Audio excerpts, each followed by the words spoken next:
Hello everyone, आज मैं आपको मोहनजोदड़ो की एक जादुई कहानी सुनाने जा रही हूँ जो सिंधु घाटी सभ्यता का एक रहस्यमय शहर है। तो कहानी शुरू करते हैं। एक मोहन बनर्जी नाम का लड़का था जो गवर्नमेंट जॉब की तैयारी कर रहा था। उसकी उम्र 22 वर्ष की थी। यहाँ आपको 3 इम्पोर्टेंट चीज़ें याद हो गई हैं। मोहन से मोहनजोदड़ो, बनर्जी से राखालदास बनर्जी जिन्होंने इसकी खोज की, और 22 से सन 1922। ये वो सन है जब राखालदास बनर्जी ने मोहनजोदड़ो की खोज की थी। ये फैक्ट बहुत बार एग्जाम में आते हैं, इसीलिए मैंने ये ट्रिक से आपको याद करा दिया। अब देखिए, आप इसकी ट्रिक भी बना सकते हैं कि 22 साल के बनर्जी ने मोहनजोदड़ो की खोज की। तो 22 से आपको सन याद रहेगा 1922, और मोहन से मोहनजोदड़ो, और बनर्जी से राखालदास बनर्जी जिन्होंने इसकी खोज की थी। तो अब हम पूरी स्टोरी सुनते हैं। मोहन बनर्जी बहुत ही मेहनती लड़का था। वह डेली लाइब्रेरी में पढ़ाई करने जाता था। एक दिन वह एशियन हिस्ट्री पढ़ रहा था, सिंधु घाटी सभ्यता के बारे में, और मोहनजोदड़ो के बारे में वो पढ़ रहा था। और वो थक जाता है पढ़ते पढ़ते, और बुक को बंद करता है और कुछ बुदबुदाते हुए बोलता है, 1922 में राखालदास बनर्जी ने इसे खोजा। ये सिंधु नदी के किनारे है। मोहन थककर कहता है, यार काश मैं ये सब अपनी आंखों से देख पाता। मोहन थककर अपनी घड़ी में टाइम देखता है। तभी घड़ी से एक नीली रोशनी निकलती है और वह पहुंच जाता है 2500 BC में। अचानक वह मोहन एकदम से मिट्टी और ईंटों के बीच में गिरता है और वह उठकर देखता है सामने एक विशाल शहर है। मोहन हैरानी से, अरे मैं तो लाइब्रेरी में था, ये तो वही शहर है। देखो इनकी सड़कें कितनी सीधी, एकदम ग्रिड पैटर्न। फिर मोहन एक बड़ा सा स्नान घर देखता है और कहता है कि कितनी शानदार इंजीनियरिंग है। इसके चारों तरफ कमरे हैं और नीचे उनसे उतरने के लिए दोनों तरफ से सीढ़ियां हैं, और कितना साफ पानी है यहाँ का। वो पानी को छूने की कोशिश करता है और हैरान होता है कि पानी तो लीक नहीं हो रहा है। फिर उसे याद आता है, अच्छा इसमें तो बिटुमिन कोटिंग है। मोहन थोड़ा आगे बढ़ता है और एक बहुत ऊंची और बड़ी बिल्डिंग देखता है। ये है द ग्रेनरी, शहर का अन्नागार। यहाँ के लोग अपना सारा अनाज स्टोर करते हैं ताकि बुरे वक्त में काम आए। कितना दिमाग था इन लोगों में। मोहन यह सब सोच के आगे बढ़ता है और वह एक बाजार में पहुँच जाता है। एक दुकानदार कपड़े बेच रहा है और दूसरा कुछ तोल रहा है। मोहन की नज़र पड़ती है उन पर और मोहन कहता है, देखो सूती कपड़ा, दुनिया को कॉटन इसी जगह ने दिया। और ये देखो इनके तराजू, इनके बाट कितने एक्यूरेट हैं, बिल्कुल स्टैंडर्ड साइज के। फिर वो वहाँ से आगे बढ़ जाता है और देखता है एक मूर्तिकार एक मूर्ति बना रहा है। मोहन उसे ध्यान से देखने लगता है। फिर कहता है, अरे ये तो वही डांसिंग गर्ल है जो ब्रॉन्ज की बनी हुई है, कितनी सुंदर है। फिर वहाँ से वो आगे बढ़ जाता है। उसकी नज़र पड़ती है पशुपति सील जिस पर जानवर बने हैं, और वो ध्यान से देखने लगता है कि जानवर कौन से हैं। तो उसे दिखाई देते हैं कि भैंसा, हाथी, बाघ, गैंडा, हिरन है, और वो सोचता है कितनी बारीकी से बनाई गई है। फिर वो आगे बढ़ता है और बड़ी हैरानी से कहता है, अरे ये तो चांदी का कलश है, इसके बारे में भी मैंने पढ़ा था। अब आगे बढ़कर देखता है तो उसे एक पुरोहित की मूर्ति दिखती है और वो कहता है, अच्छा हाँ, पुरोहित के प्रमाण भी तो यहीं से मिले हैं। फिर वो आगे बढ़ जाता है और उसकी नज़र अब एक घर पे पड़ती है। वो उस घर में जाने की कोशिश करता है, लेकिन उसके मन में थोड़ी सी घबराहट भी होती है। वो उस घर के अंदर पहुंच जाता है। वहाँ उसे कुएं और कांसे के बने पैमाने दिखते हैं। वो ये सब देख के बहुत हैरान था। अब मोहन उसी घर में एक और कमरे में जाता है जहाँ मिट्टी के बने हुए पुराने बर्तन रखे हुए हैं। अचानक उसे एक लड़का दिखता है जो शतरंज खेल रहा है। मोहन का दिल करता है कि वो भी उसके साथ खेले, लेकिन उससे पहले वो एक तांबे का छोटा सा आईना देखता है और उसमें अपना चेहरा देखता है। वो अपना चेहरा देख के चौंक जाता है। फिर वो देखता है कि वहाँ पर सूती धागों का ढेर भी है जो उस समय की बारीक शिल्पकारी का परिचय देते हैं। अब मोहन की नज़र एक गली में खेल रहे बच्चों पर पड़ी।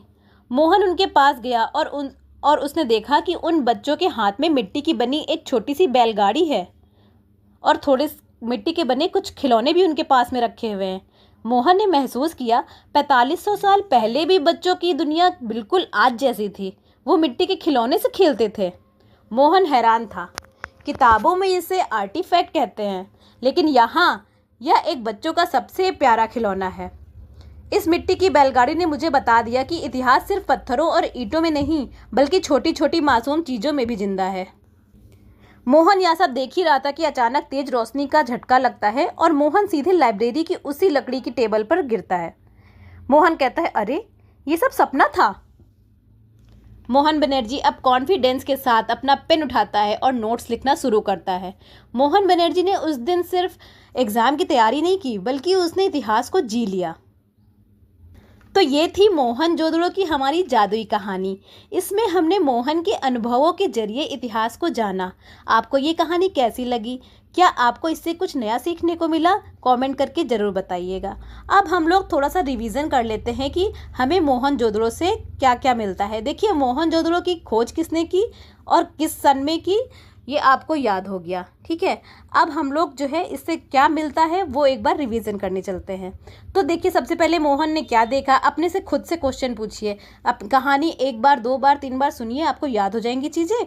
और फिर आप अपने मन से सुनिए कि सोचिए कि पहली जब सबसे पहले मोहन वहाँ पहुँचा था तो उसने क्या देखा था। तो देखो, विशाल स्नान गृह देखा था, अन्नागार देखा था, सूती कपड़े का टुकड़ा, है ना, पुरोहित की मूर्ति, चांदी का कलश, घरों में कुएं के साक्ष्य देखे थे, कांसे का पैमाना देखा था, तराजू देखा था, मिट्टी की बैलगाड़ी, मिट्टी के खिलौने, कांसे की नर्तकी की मूर्ति, शतरंज की गोटियां, सूती धागे, तांबे का आईना और मिट्टी के बर्तन देखे थे। अब आपको ये अच्छे से सब याद हो गया होगा, मुझे पूरा विश्वास है। और एक दो बार और स्टोरी सुन लीजिए और एग्ज़ाम से पहले एक बार ये वीडियो देखकर जाइएगा, आप कभी नहीं भूलने वाले। अगर मेरा वीडियो अच्छा लगा है तो मेरे चैनल को सब्सक्राइब करिए और इसी तरह ट्रिक से मेरे चैनल पर आकर पढ़िए। हेलो एवरीवन, आज मैं आपको मोहनजोदड़ो की एक जादुई कहानी सुनाने जा रही हूँ जो सिंधु घाटी सभ्यता का एक रहस्यमय शहर है। तो कहानी शुरू कर। हेलो एवरीवन, आज हम लोग हड़प्पा सभ्यता के बारे में जानेंगे और इसे जानने के लिए हम सीआईडी जैसी दिलचस्प कहानी का सहारा लेंगे।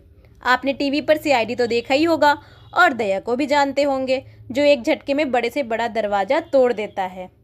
लेकिन क्या आप जानते हैं, इतिहास में एक दूसरे दया भी थे। उन्होंने कोई लकड़ी का दरवाज़ा नहीं तोड़ा, बल्कि ज़मीन के अंदर दबे एक पूरे के पूरे शहर का राज खोल दिया। यह है हमारी कहानी के असली हीरो, जिनका पूरा नाम राय बहादुर दयाराम साहनी है, जिन्होंने 1921 में हड़प्पा की खोज की। तो आज हम सीआईडी के दया को दयाराम साहनी से कोरिलेट करके ट्रिक से पढ़ेंगे, जिससे हम हड़प्पा सभ्यता से रिलेटेड इम्पॉर्टेंट फैक्ट याद रख सकें। तो अब से आप जब भी सीआईडी के दया को दरवाज़ा तोड़ते देखेंगे तो आपको 1921 के दयाराम साहनी की भी याद आएगी, जिन्होंने हड़प्पा के ऐतिहासिक दरवाज़ा खोला था। तो चलिए शुरू करते हैं। एसीपी प्रद्युमन दया से बोलते हैं, गड़बड़ है, कुछ तो गड़बड़ है दया। ये लाल मिट्टी के बर्तन और उन पर ये काले रंग की चित्रकारी, ये हमें 5000 साल पीछे ले जा रहे हैं। दया, अब दरवाज़ा नहीं, अब ये ज़मीन खोदनी होगी। पता लगाओ ये चीज़ें किस सभ्यता की हैं। लेकिन दोस्तों, इतने बड़े केस की शुरुआत करने से पहले हमारे दया ने सोचा कि थोड़ा शुभ काम कर लिया जाए। तो वो पहुंचते हैं रावी नदी के किनारे। दया ने रावी नदी में एक दो नहीं बल्कि 21 बार डुबकी लगाई। अब हमें सबको पता है कि 21 नंबर बहुत शुभ होता है, तो उन्होंने 21 बार डुबकी लगाई और हर डुबकी के साथ बोला, हर हर रावी, हर हर रावी। तो इस देखिए, अब आपको 3 इंपॉर्टेंट फैक्ट याद हो गए हैं जो एग्ज़ाम में हमसे बार बार पूछे जाते हैं। देखिए, यहाँ पे 21 डुबकी से 1921 सन याद हो गया। ठीक है, हर हर से हर हर रावी, हर हर से हड़प्पा और रावी से रावी नदी के किनारे है। ठीक है, तो हड़प्पा रावी नदी के किनारे है। और किसने डुबकी लगाई? दया ने। दया से दयाराम साहनी। तो दयाराम साहनी ने हड़प्पा की खोज 1921 में की थी। तो इस तरह से आपको ये याद हो गया। ठीक है, तो ये क्वेश्चन बहुत इंपॉर्टेंट है, बार बार हमसे एग्ज़ाम में पूछे जाते हैं और हम लोग कंफ्यूज हो जाते हैं। तो ये आपको अब हमेशा याद रहेगा। दया ने रावी नदी में 21 डुबकियां तो लगा ली, लेकिन अब बारी थी असली इन्वेस्टिगेशन की। 1921 में जैसे ही उन्होंने खुदाई शुरू की, उन्हें मिट्टी के नीचे एक एक करके अनोखे सबूत मिलने लगे। बस आपको उन सबूतों को अच्छे से याद रखना है कि दया को कौन कौन से सबूत मिले थे। दया बोलता है, सर ये देखिए, मुझे पहला सबूत मिल गया। ये कोई आम मूर्ति नहीं है, ये पत्थर की बनी मूर्ति है। तो हमें हड़प्पा से क्या मिला? पत्थर की बनी मूर्ति मिली। फिर वो आगे बढ़ता है और दूसरा सबूत उसके हाथ लग जाता है। दया अब दूसरा सबूत लाता है और कहता है, सर यहाँ एक पूरा का पूरा R37 कब्रिस्तान मिला है, जिससे पता चलता है कि हड़प्पा के लोग अपने पूर्वजों का कितना सम्मान करते थे। तो दूसरा सबूत क्या था? R37 कब्रिस्तान। फिर आगे बढ़ता है तो उसे तीसरा सबूत उसके हाथ लगता है, वो था तांबे का पैमाना। ये देखो सर, इनका नाप तौल का तरीका तो कमाल का ही था। इस तरह वो अपनी खोज जारी रखता है। चौथा सबूत लेकर आता है, मिट्टी के बने बर्तन और मोहर। दया कहता है, सर यहाँ देखो, मिट्टी के बर्तन और मोहर मिली है। इन मोहर पर अजीब से जानवर और लिपि बनी है। फिर वो आगे बढ़ता है और पांचवा सबूत लाता है, तराजू और पत्थर के बाट। सर ये देखिए, तराजू और पत्थर के बाट। इनका मतलब है कि लोग व्यापार में तो बहुत माहिर थे। यहाँ के लोग व्यापार भी करना जानते थे। धीरे धीरे करके उसके हाथ सबूत लगते ही जा रहे थे। वो छठा सबूत लेकर आता है, अनाज भंडारण। अच्छा, अतिरिक्त अनाज को स्टोर भी किया करते थे। दया सबूत इकट्ठा ही कर रहा था कि उसकी नज़र एक सफ़ेद चीज़ पर पड़ती है। वह देखता है कि वह सफ़ेद संग की चूड़ियाँ बिखरी हुई हैं।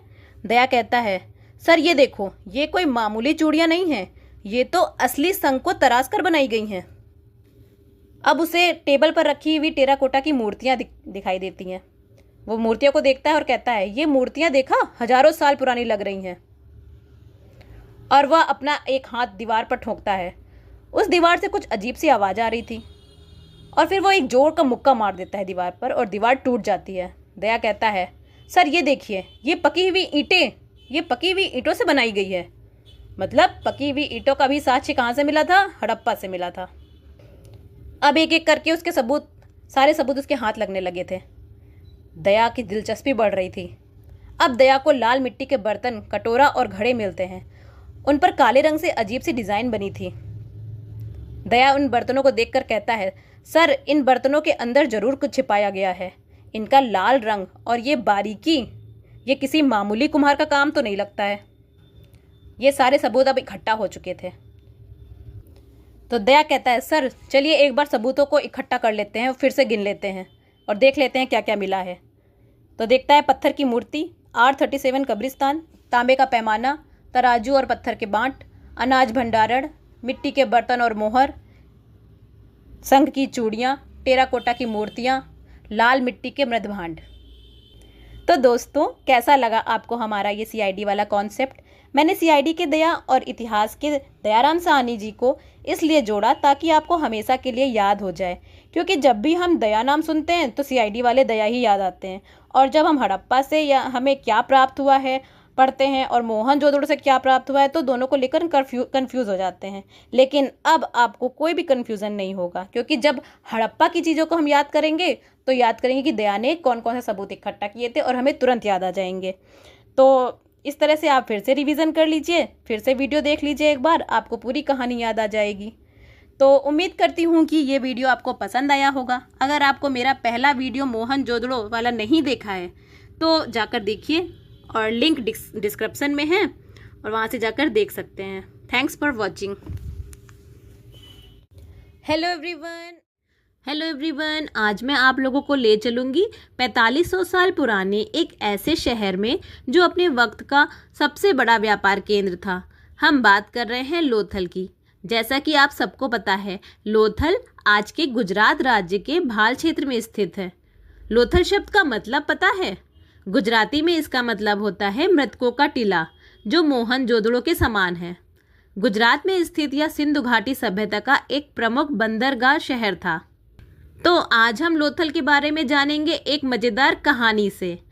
तो दोस्तों, हिस्ट्री बोरिंग हो सकती है पर मेरी कहानी नहीं। तो चलिए कहानी सुनते हैं। एक बार एक सास ने अपनी बहू को बुलाया और बड़े प्यार से कहा, बहू आज मंदिर चलना है तो जरा भोग तैयार कर लेना। देखो बेटा, वैसे तो भगवान को 56 भोग लगाते हैं, पर मैंने तुम पर थोड़ा रहम खा लिया। तुम सिर्फ 54 भोग ही बनाना, वरना तुम थक कर बेहाल हो जाओगी। और हाँ, ये लो थाली और इसे अच्छे से रंग लेना, तभी इस पर भोग रखना। तो दोस्तों, यहाँ पर आपको कुछ इम्पॉर्टेंट फैक्ट याद हो गए हैं जो एग्ज़ाम में हमसे बार बार पूछते हैं। देखिए, भोग से भोगवा नदी, थाली लो थाली से लोथल और 54 भोग से 1954। और थाली रंगने से रंगनाथ राव। ठीक है, तो लोथाली से लोथल हमें याद हो गया, और भोग से भोगवा नदी, तो लोथल भोगवा नदी के किनारे है। और चौवन भोग से 1954, ये वो सन है जब इसकी खोज की गई थी। और थाली रंगने से रंगनाथ राव, जिन्होंने इसकी खोज की थी। तो कहानी को अब हम आगे बढ़ाते हैं और जानते हैं इस गुजराती थाली में और क्या क्या खास था। बहू कहती है, लीजिए माँ जी, आपने जैसा कहा था मैंने 54 भोग तैयार कर लिए हैं और इस थाली को अच्छे से रंग भी लिया है। सास बोलती है, वाह बहू, पर सुनो, इस थाली में थोड़ा सा आटा और चावल रख लो। और हाँ, वो जो मैंने हाथी का दांत बनवाया था ना, उसे भी रख लो, गणेश जी को चढ़ाना है। और हाँ, एक बात और, अपने मायके वाला हार पहनकर आना, तभी तो तुम सुंदर दिखोगी। और अपनी पर्स में मोहर डाल लेना। अब बहू तैयार होकर आ जाती है। अब दोनों मंदिर के लिए निकल पड़ी। थोड़ा आगे चलती हैं, देखती हैं कुछ लोगों की भीड़ दिखी। उन्हें पता लगाया कि यह भीड़ क्यों यहाँ पर इकट्ठा हो गई है। तो जब पता लगाने गई तो उन्हें पता चला कि यहाँ पर युगल समाधान मिला है। अब वो देखकर वो लोग आगे बढ़ जाती हैं। अब जैसे ही वो मंदिर पहुँचती हैं, बहू मंदिर के फर्श पर लगे टाइल्स को देखती है। एक काला, एक सफ़ेद, फिर एक काला, फिर एक सफ़ेद। अब वो मन ही मन सोचती है, अरे ये तो बिल्कुल शतरंज के बोर्ड की तरह दिख रहा है। फिर वो दोनों सीधे अग्निवेदियों के पास जाती हैं और वहाँ पर पूजा करती हैं। सास वहाँ पर मन्नत मांगती है और कहती है, हे भगवान, मेरी बहू को गोदी वाला दे दो, गोदी वाला दे दो, उसकी गोद भर दो। पूजा करने के बाद दोनों वापस घर आ रही होती हैं। रास्ते में उन्हें एक चालाक लोमड़ी मिलती है। चालाक लोमड़ी से कैसे भी दोनों अपनी जान बचाकर घर वापस आ जाती हैं। अब हमारी कहानी यहाँ पर ख़त्म होती है। तो देखो बच्चों, इस थाली में जो चीज़ें रखी थी उन्हें हम गहराई से समझेंगे। सास ने बोला थोड़ा चावल और आटा रख लो, तो लोथल में हमें चावल के साक्ष्य मिले और आटा की चक्की के साक्ष्य मिले थे। फिर सास ने कहा हाथी का दांत रख लो, गणेश जी पे चढ़ाएंगे, तो लोथल से हमें हाथी दांत का पैमाना मिला था। और फिर सास ने कहा कि मैके का हार पहनना, तो मैके के हार से हम लोग मनके का कारखाना याद रखेंगे। ठीक है, जो लोथल से हमें मिला था। फिर सास ने कहा, हाँ बेटा, अपनी पर्स में पर्शियन मोहर रख लेना, पर्स में एक मोहर रख लेना, तो लोथल से हमें पर्शियन मोहर मिली थी। फिर उन्होंने भीड़ में क्या देखा था? भीड़ में देखा था युगल समाधान देखा था, जिसमें जो है मेल और फीमेल एक साथ दफनाए जाते थे। तो इस तरह से हमें लोथल से युगल समाधान मिला था। फिर वो लोग जब मंदिर जाती हैं तो बहू क्या देखती है कि फर्श पर चेस का जैसा पैटर्न देखती है। तो हमें चेस बोर्ड कहाँ से मिला था? चेस बोर्ड हमें लोथल से मिला था।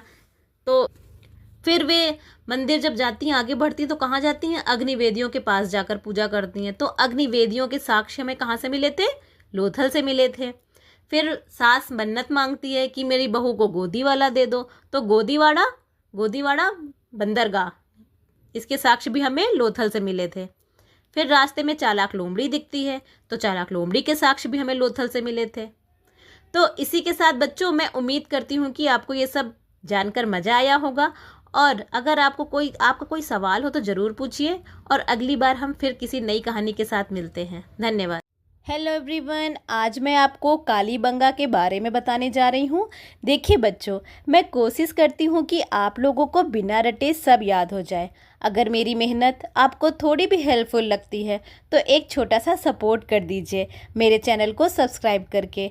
आपका एक सब्सक्राइब मुझे और अच्छी वीडियो बनाने के लिए मोटिवेट करता है। तो चलिए शुरू करते हैं। आज मैं आपको राजस्थान की एक बहुत पुरानी और दिलचस्प कहानी सुनाऊंगी। एक बार एक औरत थी जिसका नाम था बग्गा। वो दिखने में थोड़ी काली थी, इसलिए उसे सब प्यार से काली बग्गा बोलते थे। बग्गा को सजने का बहुत शौक था। वह हमेशा अपने हाथों में काली चूड़ियाँ पहनकर रखती थी और बग्गा हमेशा काला रंग का घाघरा भी पहनती थी। और उसका एक छोटा सा बेटा था जिसका नाम था राज। इन लोगों का घर एक दीनहीन बस्ती में था। तो बच्चों, यहाँ पे आपको एग्ज़ाम के लिए इम्पॉर्टेंट फैक्ट याद हो गए हैं। देखिए, ये वो इम्पॉर्टेंट फैक्ट हैं जो एग्ज़ाम में हमसे अक्सर पूछे जाते हैं और हम कंफ्यूज हो जाते हैं। देखिए, काली बग्गा से आप लोग कालीबंगा याद रखेंगे, घाघरा वो कैसा पहनती थी, काला घाघरा पहनती थी, तो घग्गर नदी के किनारे है। और उसका बेटा क्या कौन था, राज था, तो ये राजस्थान में है। और काले रंग की चूड़ियाँ पहनती थी, तो कालीबंगा का अर्थ ही होता है काले रंग की चूड़ियाँ, है ना। और वो दीनहीन बस्ती में रहती थी, तो दीनहीन बस्ती का साक्ष्य हमें कहाँ से मिले, कालीबंगा से मिले। तो आपको ये ट्रिक पसंद आई होगी और अच्छे से याद भी हो गया होगा। तो चलिए अब कहानी को आगे बढ़ाते हैं। कालीबंगा बहुत मेहनत करती थी। वह अपने बेटे राज के साथ खेत पर जाती थी। वह खेत को हल से जोतती थी और एक साथ 2 फसलें बोती थी। खेत का काम खत्म करके वो ईंटें बनाने का काम करती थी। वो कच्ची ईंटें बनाती थी क्योंकि उसे आग से बहुत डर लगता था, पर वो उन कच्ची ईंटों पर डिज़ाइन जरूर बनाती थी। कालीबंगा को काम करते देख राज जब बोर होने लगता था, तो कालीबंगा उसे वहीं पास से गुजरने वाले ऊंट पर बिठा देती थी। ऊंट पर बैठकर वो मजे से सवारी करता था। एक दिन अचानक धरती हिलने लगी, जोर का भूकंप आया और कालीबंगा का प्यारा घर भी कांप उठा। भूकंप की वजह से उसके घर की दीवार में गहरी दरारें पड़ गईं। कालीबंगा डर गई, पर उसने हिम्मत नहीं हारी। भूकंप आने के बाद कालीबंगा ने घर आकर भगवान की पूजा की। उसने सबकी सलामती की दुआ मांगी। उसने हवन कुंड जलाया और 7 बार आहुति दी। अब जब उसकी पूजा समाप्त हो गई थी, तो वह राज के लिए खाना बनाने चली गई, क्योंकि राज सुबह से भूखा था, उसने कुछ नहीं खाया था। तो राज के लिए बेलन से गोल गोल रोटी बना रही थी और उस बेलन पर कुछ चित्र भी बने हुए थे। वो चित्र रोटी पर भी बन रहे थे। तो ये इसका बेलन जो है मुहर वाला बेलन था, उसमें एक मोहर जैसी आकृति बनी थी, जिसको खाकर राज बहुत खुश हो रहा था। वो रोटियों पर डिज़ाइन देखकर बहुत खुश हो रहा था और खुशी से खाना खा रहा था। उसी समय एक घटना घटती है। उसके घर से छत से एक भारी लकड़ी गिरती है और सीधे राज के सिर पर जाकर लगी। राज के सिर में 6 छेद हो गए थे, लेकिन बग्गा हिम्मत नहीं हारी। वो उसे तुरंत डॉक्टर के पास ले गई और डॉक्टर ने राज के कपाल की सर्जरी की। अब राज बिल्कुल ठीक हो गया और दोनों खुश हो गए। देखिए बच्चों, यहाँ पर आपको एग्ज़ाम रिलेटेड सारे फैक्ट याद हो गए। इसके बाहर कालीबंगा से कुछ भी नहीं पूछा जाता है। तो अब हम लोग समझ लेते हैं कि हमें क्या क्या याद हो गया है। देखिए, कालीबंगा से हमें कालीबंगा याद हो गया है। काला घाघरा से घग्गर नदी, जो इसी नदी के किनारे ये कालीबंगा है। ठीक है। दीनहीन बस्ती याद हो गई है, दीनहीन बस्ती हमें यहाँ से मिले थे। काली रंग की चूड़ियाँ, काले रंग की चूड़ियों से कालीबंगा का अर्थ ही होता है काले रंग की चूड़ियाँ। ये बहुत बार एग्जाम में आता है।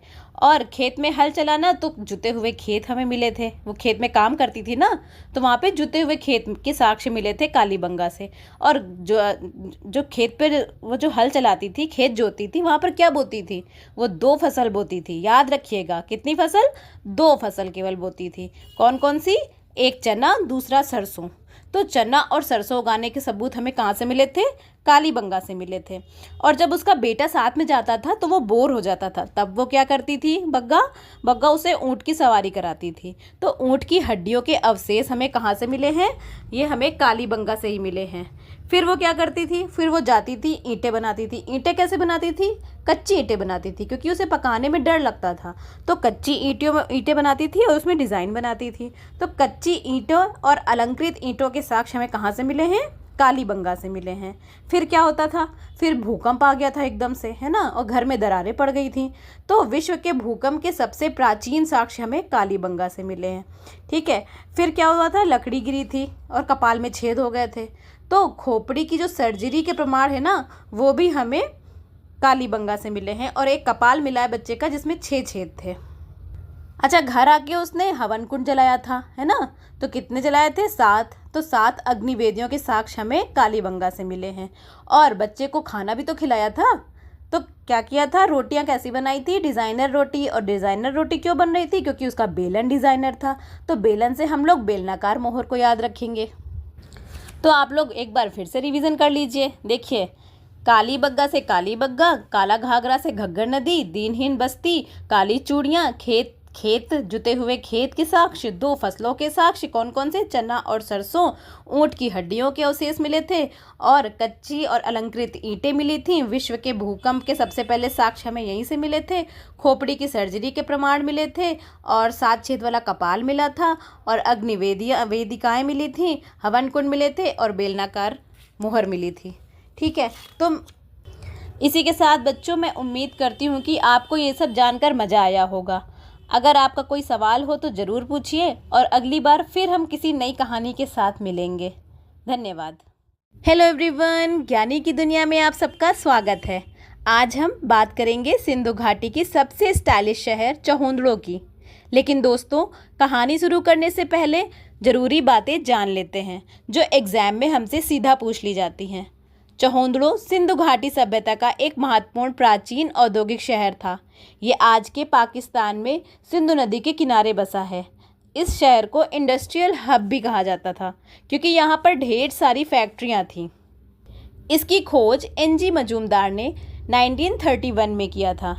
इसका व्यापक उत्खनन अर्नेस्ट जॉन हेनरी मैकी के नेतृत्व में हुआ था।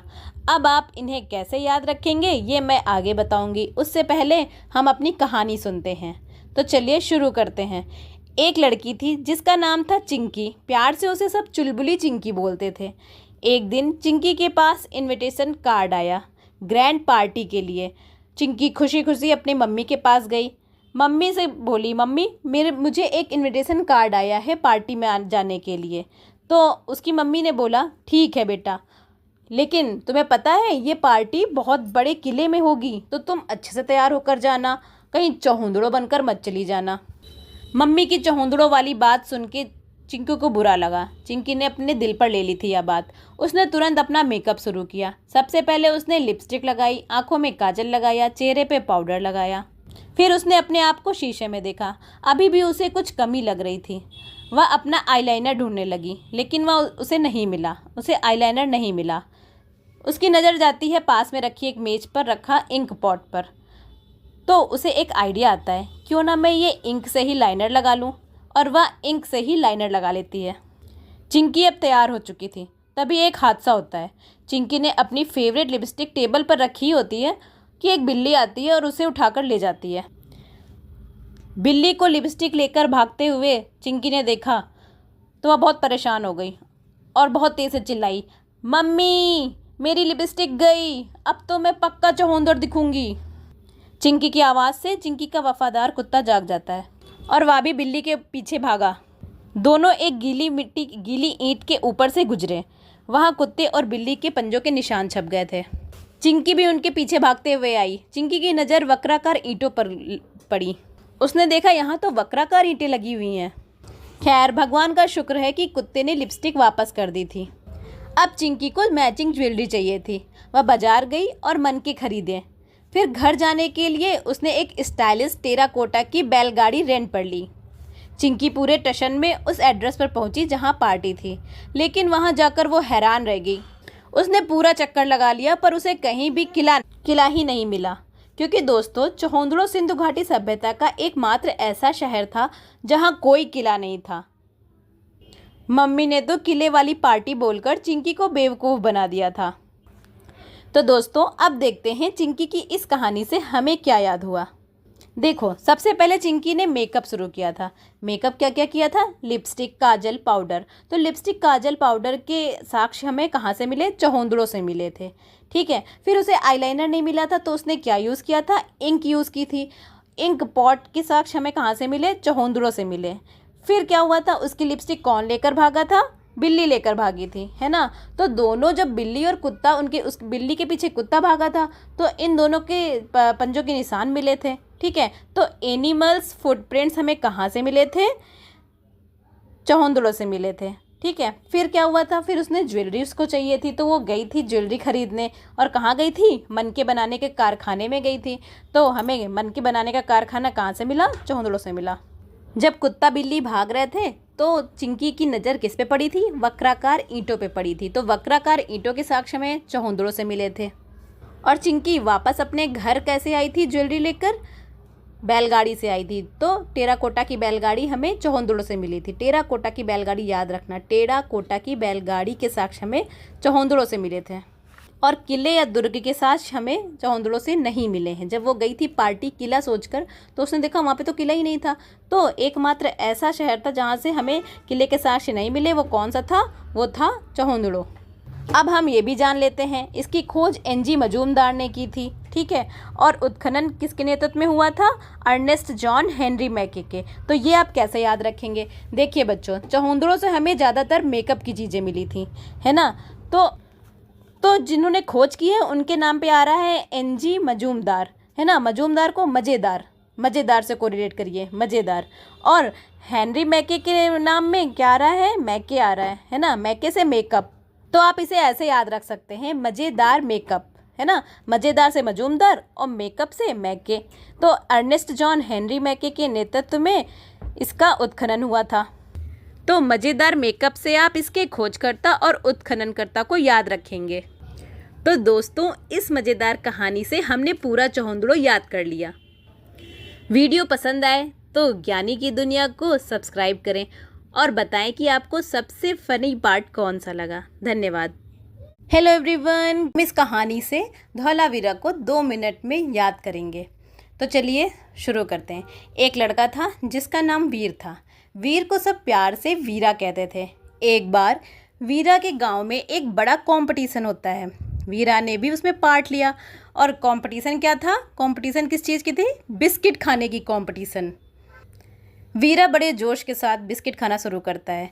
थोड़े बिस्किट खाने के बाद उसने एक कच्छा जो पहन रखा था, उसका कच्छा गंदा हो जाता है। वह उस गंदे कच्छे के साथ कंपटीशन नहीं कर सकता था। वो जाकर तुरंत बदल कर आता है, फिर खाने लगता है बिस्किट।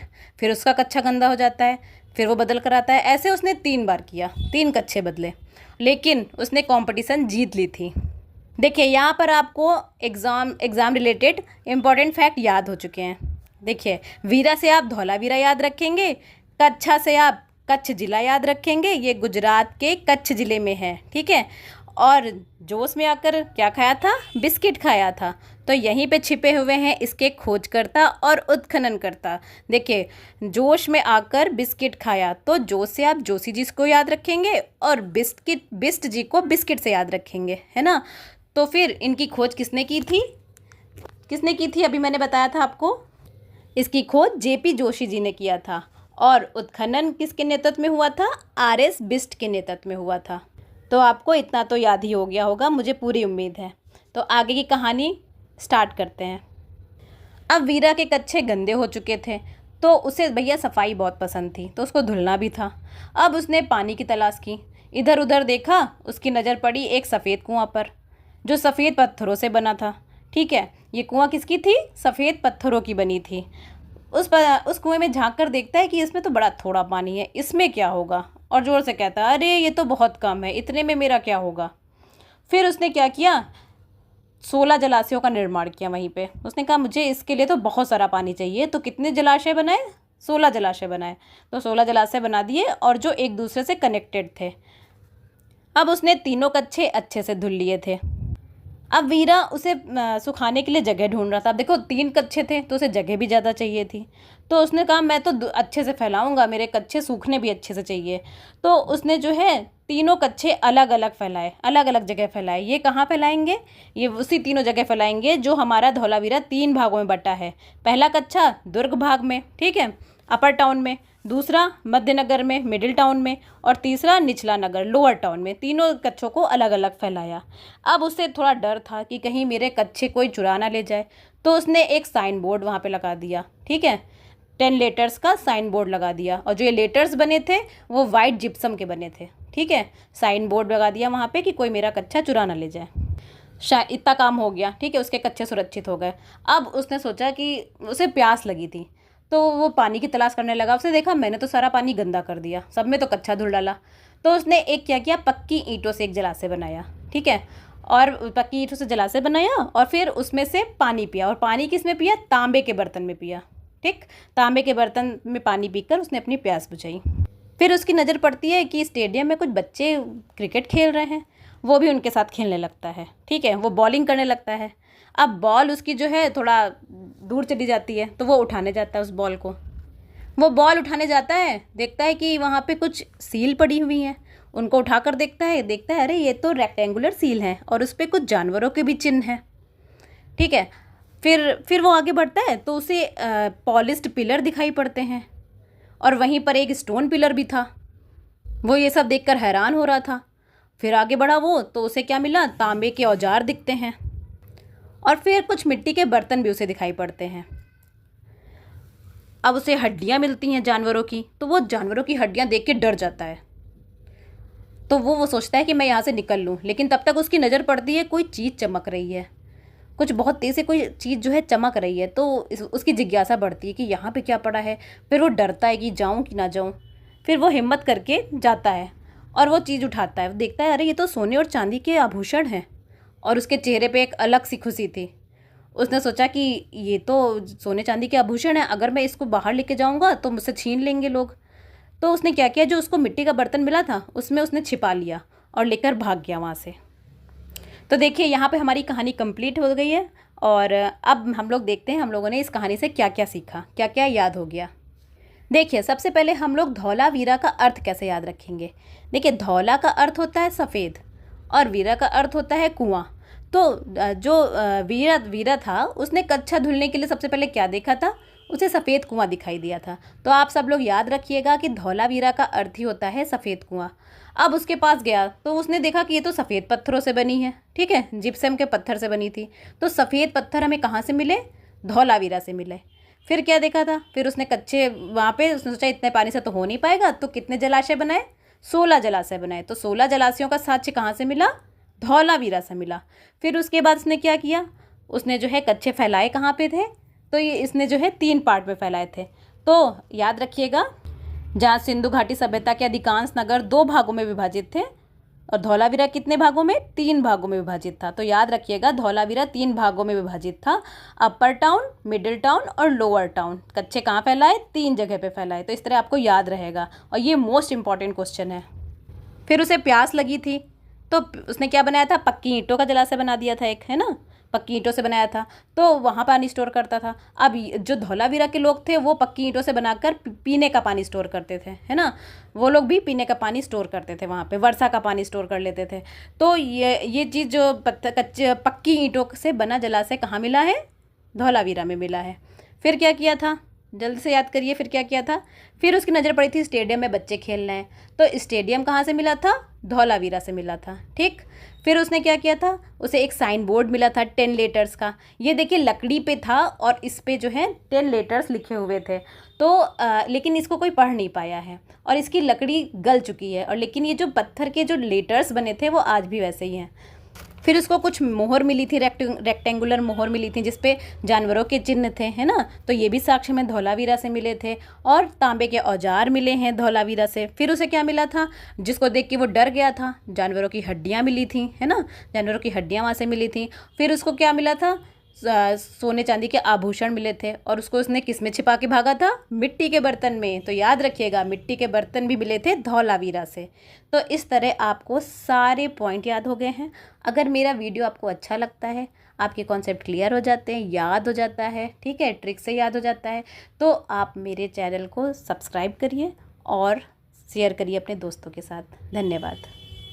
नमस्ते दोस्तों, स्वागत है आपका ज्ञानी की दुनिया में। आज हम इतिहास के एक ऐसे टॉपिक को याद करेंगे जो अक्सर एग्जाम में सबको उलझा देता है, राखी गढ़ी। लेकिन फिक्र मत कीजिए, आज हम कोई रट्टा नहीं मारेंगे, बल्कि एक बहन राखी और उसके भाई अमरेंद्र की प्यारी सी कहानी सुनेंगे। इस कहानी के खत्म होते ही राखी गढ़ी का एक एक फैक्ट आपके दिमाग में छप जाएगा। तो शुरू करते हैं अपनी कहानी। एक लड़की थी जिसका नाम था राखी। उसका एक भाई था जिसका नाम था अमरेंद्र। राखी का भाई उससे बहुत दूर रहता था।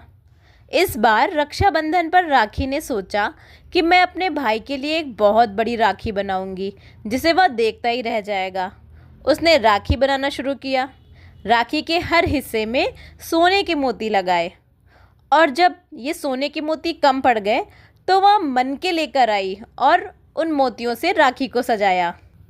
अब राखी तो बन गई थी, पर मोतियों को जिस चिपकाया था उसे सूखने की ज़रूरत थी, तो उसे वह सूरज की रोशनी में रखना चाहती थी। वह अपनी राखी लेकर छत पे गई, लेकिन उसे लगा ये तो छत बहुत छोटी है, मेरी राखी तो यहाँ फैल नहीं पाएगी। तो वह बाहर जाती है। वह देखती है एक मैदान है यहाँ तो, और यहाँ पे तो 7 टिले हैं, अब तो यहाँ पे मेरी राखी आराम से सूखेगी। वह अपनी राखी को 60 टीलों पर सूरज की रोशनी में सुखाने के लिए रख आती है। अब वह सोचती है जब तक मेरी राखी सूरज की रोशनी में सूख रही है तब तक मैं टीवी देख लेती हूँ। उसने घर के अंदर जाकर टीवी चलाया। टीवी पे न्यूज़ आ रही थी कि ज़मीन के नीचे से पुराने कंकाल मिले हैं और कुछ डीएनए की भी बात हो रही थी। राखी ने देखा कि उन कंकालों ने भी वैसे ही गहने पहने थे जैसे उसने अपनी राखी में लगाए थे। तो बच्चों, यहाँ पर हमारी कहानी ख़त्म होती है। अब हम देखते हैं कि हमने अपनी कहानी से कितना याद कर लिया है। देखिए, राखी और उसका भाई अमरेंद्र। राखी से हम राखी गढ़ी को याद रखेंगे और अमरेंद्र से हम अमरेंद्र नाथ जी को याद रखेंगे। अब अमरेंद्र नाथ जी कौन है? अमरेंद्र नाथ जी वही हैं जिनके नेतृत्व में राखी का उत्खनन हुआ, राखी गढ़ी का उत्खनन किया गया। तो अमरेंद्र नाथ जी के नेतृत्व में राखी का उत्खनन किया गया था, तो इन्हें हम याद रखेंगे। और राखी ने क्या बनाया था? बहुत बड़ी राखी बनाई थी अपने भाई के लिए। तो यह भारत में सिंधु घाटी सभ्यता की सबसे बड़ी साइट है, राखी गढ़ी। ठीक है, ये आप याद रखिएगा, ये मोस्ट इम्पॉर्टेंट क्वेश्चन है। और फिर राखी ने जब राखी बनाई थी बहुत बड़ी, तो उसके राखी के हर हिस्से में क्या लगाया था? सोने की मोती लगाया था। तो यहाँ पे आपको 3 इम्पॉर्टेंट फैक्ट याद हो गए हैं। देखिए, हर हिस्से में, हर से आप हरियाणा को याद रखेंगे, और हिस्से में तो हिस्से से आप हिसार ज़िले को याद रखेंगे, है ना। तो अब याद रहेगा ना कि राखी गढ़ी हरियाणा के हिसार ज़िले में है, भूलिएगा नहीं, राखी गढ़ी हरियाणा के हिसार ज़िले में है। और हर हिस्से में क्या लगाया? सोने के मोती लगाया। तो यहाँ से हमें सोने के वर्कशॉप मिले हैं। फिर जब सोने के मोती कम पड़ गए थे तो मनके लगाए थे, तो मनके के भी साक्ष्य हमें राखी गढ़ी से मिलते हैं। फिर क्या हुआ था? सूरज की रोशनी में राखी को सुखाया था। तो सूरज से हम लोग सूरज भान को याद रखेंगे। सूरज भान कौन है? अब सूरज भान वही हैं जिन्होंने 1963 में इसकी खोज की थी। ठीक है, तो सूरज भान ने 1963 में राखी गढ़ी की खोज की थी। फिर टीवी पर न्यूज़ क्या आ रही थी? कंकाल की न्यूज़ आ रही थी, है ना। राखी गढ़ी से हमें कुछ महिला और पुरुषों के कंकाल मिले हैं। ठीक है, तो इनके साथ मिट्टी के बर्तन, चूड़ियाँ व अन्य वस्तुएं मिली हैं, जो यह दर्शाती हैं कि ये लोग जो है मृत्यु के बाद भी जीवन में विश्वास करते थे। और डीएनए की चर्चा हो रही थी। तो ये कंकालों की डीएनए जांच से पता चला है कि हड़प्पा के निवासी मूल निवासी थे और उनमें आर्यन जीन की अनुपस्थिति पाई गई है, जो यह बताती है कि यह सभ्यता स्वदेशी थी। तो दोस्तों, ये थी राखी गढ़ी को याद करने की हमारी स्पेशल देसी ट्रिक। अब मुझे पूरा यकीन है कि एग्ज़ाम में अगर राखी गढ़ी से जुड़ा कोई भी सवाल आएगा तो आप उसे गलत नहीं करेंगे। चलिए एक बार रिवीजन कर लेते हैं। राखी गढ़ी भारत में हड़प्पा सभ्यता की सबसे बड़ी साइट है। ठीक है, और यहाँ से हमें सोने के वर्कशॉप मिले हैं, है ना, और मनके के साक्ष्य मिले हैं, और कंकाल मिले हैं, और मिट्टी के बर्तन, चूड़ियाँ और 7 टीले मिले हैं। ये मोस्ट इम्पॉर्टेंट क्वेश्चंस हैं जो एग्ज़ाम में हमसे पूछ लिए जाते हैं। तो बच्चों, अगर आपको मेरा ये पढ़ाने का अंदाज पसंद आया और आप चाहते हैं कि मैं इतिहास के बाकी मुश्किल टॉपिक को भी ऐसी ही मज़ेदार कहानियों में बदल दूं, तो कमेंट में नेक्स्ट टॉपिक ज़रूर बताइएगा। और जाने से पहले ज्ञानी की दुनिया को सब्सक्राइब करना बिल्कुल मत भूलिएगा। धन्यवाद।